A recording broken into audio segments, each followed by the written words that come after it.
షర్మిల ఆస్తుల panchayat AP politics లో మళ్లీ కాకరేపింది. తనకు జగన్ కు ఆస్తుల పంచాయతీ జరుగుతుంటే మధ్యలో వైసీపీ నేతల జోక్యం ఏంటని షర్మిల క్వశ్చన్ చేస్తున్నారు. షర్మిలకు వైసీపీ నేత గుడివాడ అమర్నాథ్ కౌంటర్ ఇచ్చారు. కోటి మంది మహిళలకు న్యాయం చేసిన జగన్ సొంత చెల్లికి ఎందుకు అన్యాయం చేస్తారన్నారు అమర్నాథ్. కూటమితో కుమ్మక్కై జగన్ మీద షర్మిల బురద జల్లుతున్నారని ఆయన ఆరోపించారు. ఇక టీడీపీ కూడా ఎంటర్ అవడంతో మ్యాటర్లో హీట్ పెరిగింది. తన అన్నతో ఆస్తుల వివాదంపై ఏపీసీసీ చీఫ్ షర్మిల స్పందించారు. వైసీపీ నేతలే ఆస్తుల గురించి తనపై దుష్ప్రచారం చేస్తున్నారని షర్మిల అన్నారు. తనకు ఆస్తుల మీద ప్రేమ లేదని, తన ఎజెండా ఆస్తి కాదన్నారు.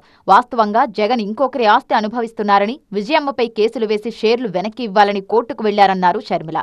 ఇంకొకరి ఆస్తి అనుభవిస్తున్నది నేను కాదు, జగన్మోహన్ రెడ్డి గారు.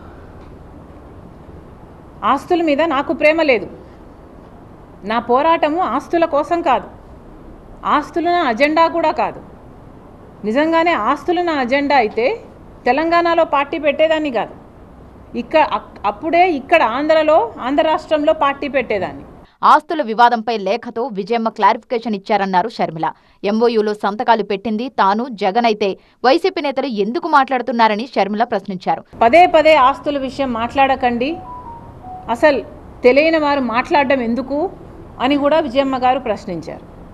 ఇక డీసెన్సీ ఉన్న వాళ్ళు ఎవరైనా సరే మాట్లాడకూడదు. నాకు కూడా మాట్లాడడం ఇష్టం లేదు.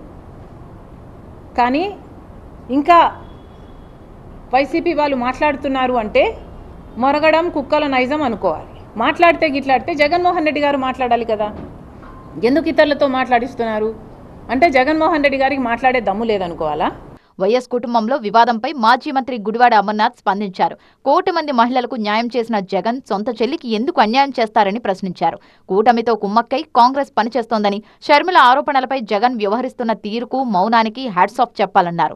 ఈ రాష్ట్రంలో కోటి మంది మహిళలకి న్యాయం చేసినటువంటి ఒక నాయకుడు ఇంట్లో ఒక చెల్లికి ఎందుకు న్యాయం చేయడు సార్? నాకు తెలియగలుగుతాను.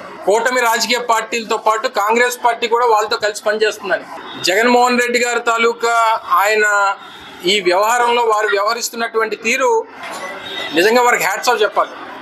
అంటే ఎన్ని మాటలన్నా సరే రక్తం పంచుకొని పుట్టినటువంటి నా చెల్లెలు అనేటువంటి ఒకే ఒక ఉద్దేశంతో వారు ఆ మౌనాన్ని పాటిస్తూ ఉన్నారు. ఎన్నికల ముందు 2014 ముందేమో 1,00,000 కోట్లు అన్నారు. 2019 ఎన్నికలు అయిపోయిన తర్వాత 2024 వెళ్ళిపోయిన తర్వాత చెల్లికి న్యాయం చేయలేదన్నారు. ఎప్పుడు కూడా జగన్మోహన్ రెడ్డి గారి మీద క్యారెక్టర్ అసాసినేట్ చేయడానికి ఈ రాజకీయ పార్టీలు అన్ని కలిసికట్టుగా ఈయన తట్టుకోలేక ఇబ్బంది పడి చేస్తున్నటువంటి ఒక దుష్ప్రచారం మాత్రమే తప్ప ఈ తప్పుడు ప్రచారాన్ని ప్రజలు నమ్మొద్దని కోరారు. ఇక ఇదే మ్యాటర్లో టీడీపీ కూడా తలదూర్చింది. జగన్మోహన్ రెడ్డి ఇంటా బయట ఓడిపోయారన్నారు TDP politburo member Srinivas Reddy. అయినా వచ్చే ఎన్నికల్లో గెలిచి రాష్ట్రాన్ని ఉద్ధరిస్తానని ప్రజలకు మాయమాటలు చెబుతున్నారని శ్రీనివాస్ రెడ్డి ఆరోపించారు. శాస్త్రంలో ఎక్కడైనా కూడా చరిత్రలో కూడా చెప్తారు, ఇంట గెలిచి రచ్చ గెలిచాలా అని.